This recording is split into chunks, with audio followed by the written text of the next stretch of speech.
ээж аав, эмээ өвөө, миний эргэн тойрны найз нөхөд бүгд ингэж юм хайрлж исэн хүн байгаад байгаа байхгүй би.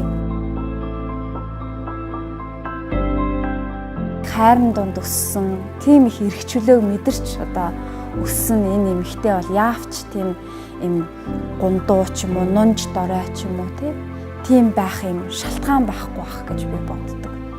Тийм ч учраас альваг эхлэхдээ зөрөгтэй байдаг. Ялангуяа энэ кунфугийн мэрэгжил гэдгийг сонгоход надад юу ч айдас хүч юу ч байгаагүй. Би кунфуг сонгоогүй. Кунфу намайг сонгосон болов уу гэж би бас үе боддог байхгүй. Яа тэгэхээр би яг ахлах сургуулаа төгсөөд хятад руу явсан. Яг хятад хэл гэдэг бол надад бол нэг тийм амар бас байгаагүй.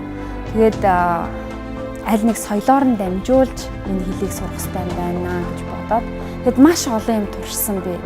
Нөгөө нэг бичиг, уран бичиг тэгэл нөгөө нэг ятга, тэгэл нөгөө нэг зүүрүүгийн одоо 3 ханцнаас бүрдсэн юу муу гэж байдаг шүү дээ.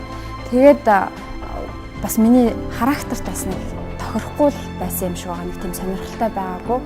Тэгээд нэг өдөр яг би шифүүтэйгээ таарсан. Дасгал хийгээд гудамжинд дасгал хийгээд байжсэн хүнтэй таарлцсан. Тэгээд дасгал хийж эхэлсэн. Гэхдээ эхний одоо саруудад бол эхний үеүүдэд бол маш хэцүү байсан. Гэхдээ яг дасгал хийгээд эхлэхэд кунфу яг миний зан характертай яг таарж исэн. Зарим үед ийм удаан, зарим үед хурд шаарддаг. Зарим үед хүнээс маш их юм эрэмгий одоо зориг шаарддаг. Зарим үед гэтэл хүнээс хамгийн даруухан одоо хэмнэлтэй байхыг шаарддаг ч гэдэг ч юм уу Тэгээд миний зан характертай хамгийн тохирсон учраас өөрийн ирэхгүй ингэж уусч орсон. Одоо кунфутэй хамгийн анх учирсан миний мэдрэмж бол энэ. Тэгээд эргэлт буцалтгүй тэр мэдрэмжийг хүн нэг мэдрэхээр одоо яасан гэж одоо орхих хүлээдэ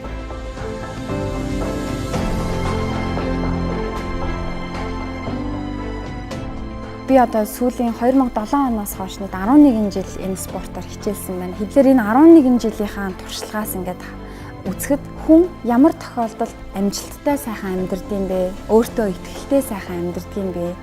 Тэгэхээр хүн өөрийнхөө давуу тал болон дутуу талыг мэддэг байх. Дээрээс нь хүн өөрийнхөө чаддаг зүйл болон чаддгүй зүйлээ мэдсэн тохиолдолд хүний амьдрал маш энгийн болж ирдэм болов гэж би бодсон. Кунфу надад энэ мэдрэмжийг өгдөг учраас би бас бусад хүмүүст энийг бас хуваалцмаар санагдсан. Тийм учраас эхлүүлсэн. Хийсэн зүйл маань ингэж харагдаж эхэлж байна. Миний сургууль, миний сурагчид бодтой байна. Тийм учраас одоо миний хийж байгаа энэ зүйл одоо нэг ам дамжин гэдэг шиг тэгжил хүмүүст одоо хүрж байна. Өөрчлөлтийн төлөх дуу хоолой. Би энэ дуу хоолойг сонсдог дуу хоолой гэж юусоо бодохгүй байгаа. Би энийг болохоор ингэж харагддаг дуу хоолой, мэдрэгддэг дуу хоолой, бүр болж өгвөл баригддаг дуу хоолой байгаасаа гэж бодож байгаа байхгүй.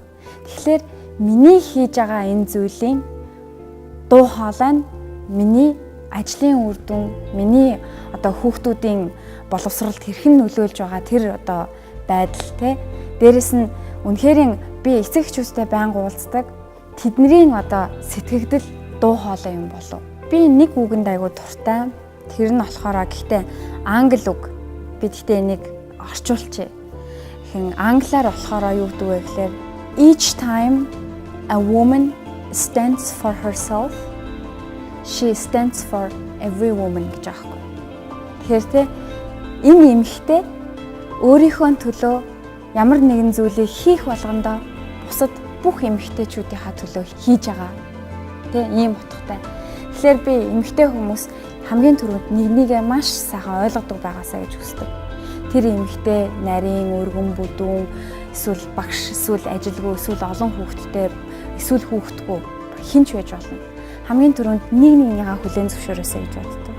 Тэгэд нэг нэгэндээ маш тусалдаг, дэмждэг, ойлгодог, хаач мэдэрдэг байгаасаа гэж би боддог.